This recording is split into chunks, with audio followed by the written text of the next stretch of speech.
അയാൾ കമ്പനിയിലെ മാനേജരോട് പരാതി പറഞ്ഞു. സർ, ഞാൻ ഇവിടെ വന്നിട്ട് വർഷങ്ങളായി.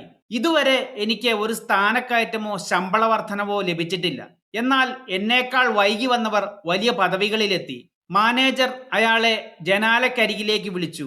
പുറത്തെ വലിയൊരു വൃക്ഷത്തെ ചൂണ്ടിക്കാണിച്ചിട്ട് പറഞ്ഞു, ആ മരം കണ്ടോ? അത് തണൽ നൽകുന്നു, കിളികൾക്ക് കൂടൊരുക്കാൻ ഇടം നൽകുന്നു, വായു ശുദ്ധമാക്കുന്നു. അതുകൊണ്ടാണ് പ്രകൃതിയും ചുറ്റുപാടുകളും അതിനെ വളരാൻ അനുവദിക്കുന്നതും വെള്ളവും വളവും നൽകുന്നതും. നീ ഈ കമ്പനിയിൽ നിന്ന് ശമ്പളം വാങ്ങുന്നതല്ലാതെ കമ്പനിക്ക് അധികമായി എന്തു മൂല്യമാണ് തിരിച്ചു നൽകുന്നത്? അയാൾ ആലോചിച്ചു. താൻ ഇതുവരെ പറഞ്ഞ പണി മാത്രം ചെയ്യുന്ന ഒരാളാണ്. അന്നു മുതൽ അയാൾ തന്റെ പ്രവർത്തന രീതി മാറ്റി.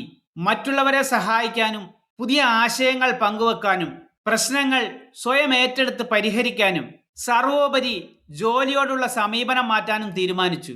അയാൾ വെറുമൊരു ജീവനക്കാരനല്ലാതായി മാറി. അയാൾ ക്രമേണ കമ്പനിക്ക് ഒഴിച്ചുകൂടാനാവാത്ത ഒരു മുതൽക്കൂട്ടായി മാറി. അധികം വൈകാതെ അയാൾ ആഗ്രഹിച്ചതിനേക്കാൾ വലിയ പദവികൾ അയാളെ തേടിയെത്തി. ശമ്പളത്തിന് ആനുപാതികമായി ജോലി ചെയ്യുന്നവർക്ക് ആ ശമ്പളം മാത്രമേ ലഭിക്കൂ. അതിൽ കൂടുതൽ ലഭിക്കണമെങ്കിൽ ചെയ്യുന്ന ജോലിയിൽ സ്വന്തമായ ഒരു കയ്യൊപ്പെങ്കിലും പതിപ്പിച്ചിരിക്കണം.